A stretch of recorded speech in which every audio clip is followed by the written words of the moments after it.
more than half of the U.S. teachers report buying students food with their own money. 53% of teachers nationwide report that they have had to buy food for a student in their classroom, and one out of 10 of those teachers does it every week. Of course, most teachers report that they have students that come to class hungry every day, and the results of hunger in the classroom is headaches, stomach aches, and of course trouble focusing on their schoolwork and fatigue, and so that leads to serious performance issues in school, obviously. And that, of course, hurts you for the rest of your life. It leads to bad results in learning, and then, of course, you miss learning important things. You're going to do bad the rest of your life. It's essentially setting you up for failure. Yes, absolutely. 3 in 5 elementary teachers report that she has students who are regularly hungry in school. Teachers who report giving food spend an average of $26 a month of their own money on giving as many students as they can, whatever they can, even if it's just a granola bar. Teachers make, but the teachers have to absorb what we're doing to the children in our public school system. They have to absorb the damage. But teachers before you get to that, I just got to mention that we're the richest nation on earth. Yes. And a lot of children, 50% of teachers have to give money out of their own pockets to feed hungry kids. Right, and like it or not, this ties into food stamps and the fact that we shouldn't be cutting and food free stamps lunches. at all.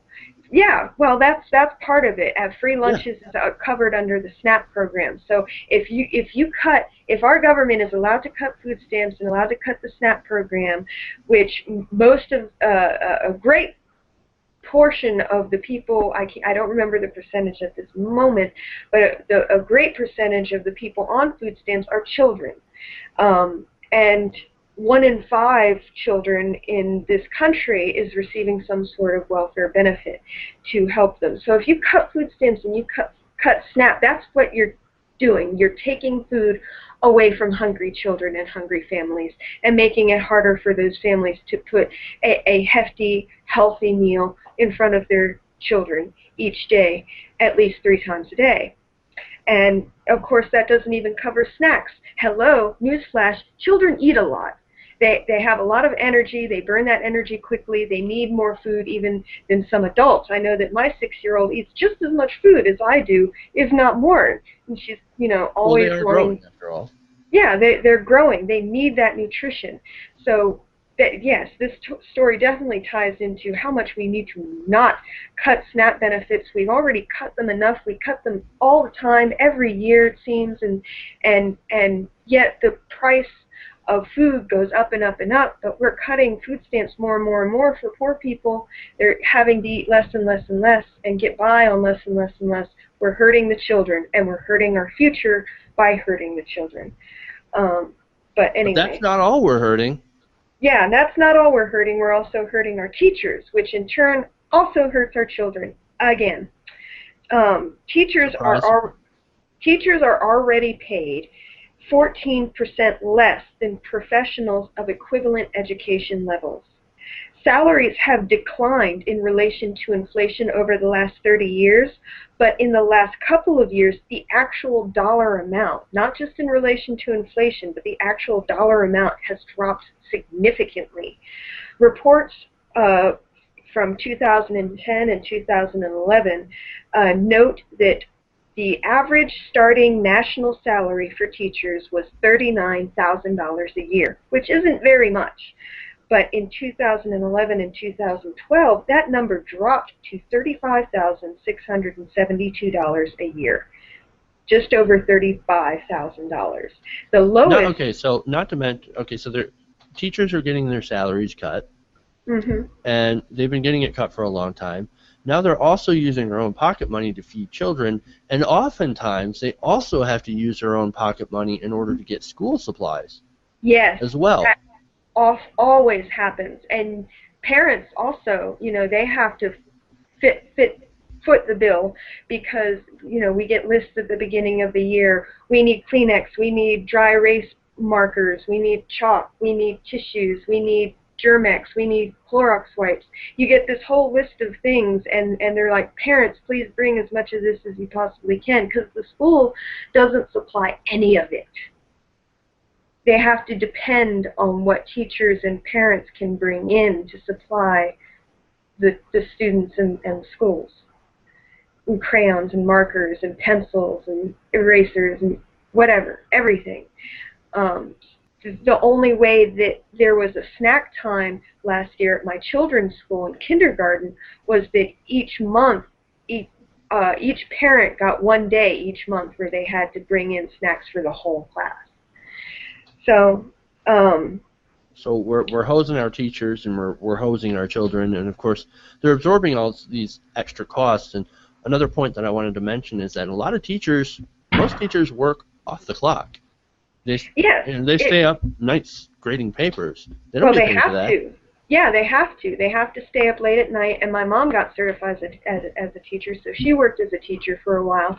And yes, you cannot just go home and relax and have your off time. You have to make lesson plans. You have to grade tests. You have to type up tests.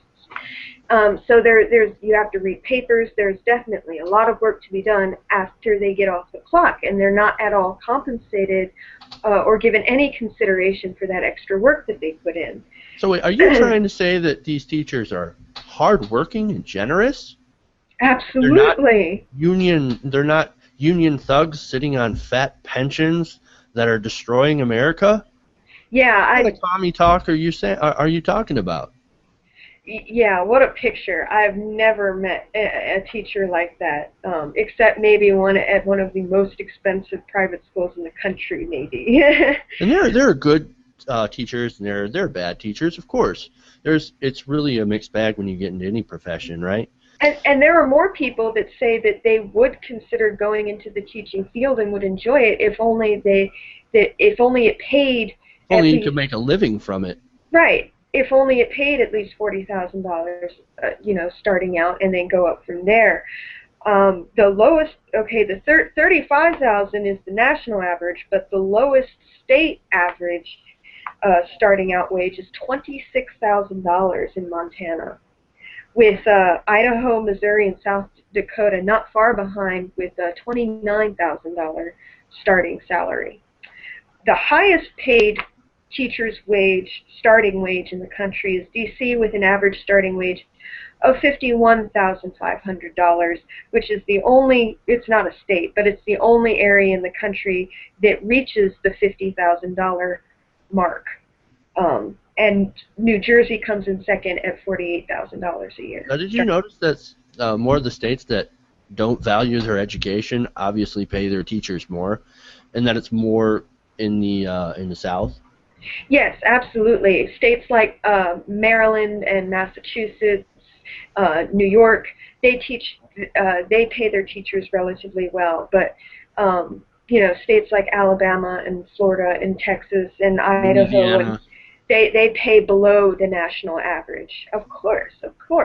But those are also the states that also have the highest rate of people on welfare.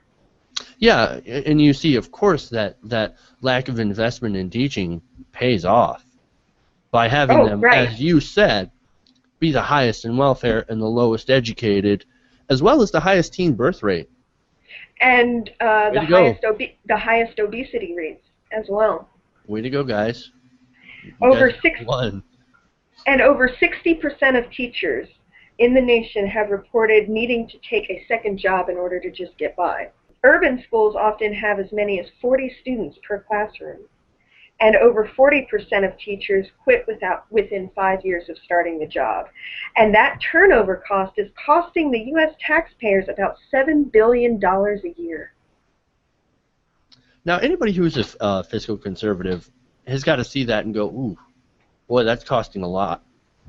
Maybe we shouldn't do that. But then again, they're so ginned up against, those union thugs, we got to get rid of them. We got to take away their fat pensions that are, once again, destroying America with their extra hours that they put in their feeding of hungry children. Right. These evil, selfish, teaching bastards. How dare they? How dare they ask for something even above the a living wage for teaching the future generation of this country? I mean, they're just asking so much.